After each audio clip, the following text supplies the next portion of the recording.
ko'pchilik konditsioner motorchigini ichi qanaqa bo'ladi hamda porshun deganda uning ichidan porshun bormi deb hisoblar ekan. Sizlarga qisqacha konditsioner kompressorni ichini ko'rsatib o'taman. Bu chachilgan holati, buni remont qilsa bo'ladi. Faqatgina remont qiladigan holati bor, remont qilib bo'lmaydigan holati bor. Ko'pincha remont qilib bo'lmaydigan holatga olib kelib qo'yiladi. Bunda nimalar bo'ladi? Buni chachib qo'yilgan. Bunda mana ko'rib turibsizlar, 5 ta porshun. 5 ta porshun hamda ko'pchilik valini tushunmaydi. Valini ko'rsatib o'taman. Mana bu ichidagi val bo'ladi.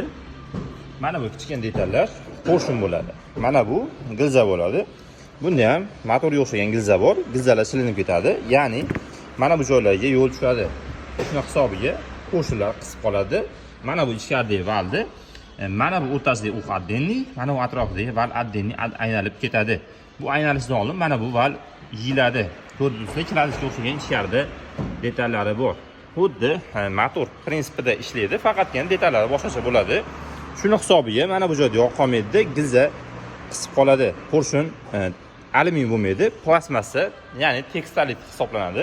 Plastmassadan sal qattiqroq narsa bo'ladi. Xuddi shu narsalar aynalganning hisobiga dimlash hosil bo'ladi hamda mana bu plankaning ichida klapanlari bor. Tortganda bitta klapan ochadi, itarganda bitta klapanni yopadi. Xuddi shu holatda, prinsipda aynalgan holatda ishlab, sizlarda salonda muzdek ketishlarni ta'minlab beradigan asosiy nuqtasi bo'ladi. Bunga katta tezlikda skorostidan xalos yo'qmagan holatda, taxometr pastga tushirmagan holatda qo'shib yuboriladigan bo'lsa, xuddi mana shu valga ziyon bo'ladi. Val aylanib ketib, porshun qisadi, o'tadi, val aylanib ketadi yoki mana bu val sinib ketadi. O'shaning uchun tavsiya qilamiz, katta tezlikda yoqib bo'lmaydi. Uni yo'llari bor. Bemalol yurib ketayotgan holatda ham, skordan chiqargan holatda xalastida taxometrni birga tushirib, bemalol konditsionerda yoqib ketsa bo'ladi. Faqatgina gaz holatda, tezlik holatda ketib bo'lmaydi. Bu yerda hamma narsa taxometrga taqaladi. Taxometrga hushyor bo'lib yoqish kerak. Buni ham dog'lasiz remont qilib, chiroq qilib ishlarni yuvib, tozalab, joyiga mindirib beramiz. Kimga konditsioner xizmatlari kerak bo'lsa, bemalol aloqaga chiqib kelishlari mumkin.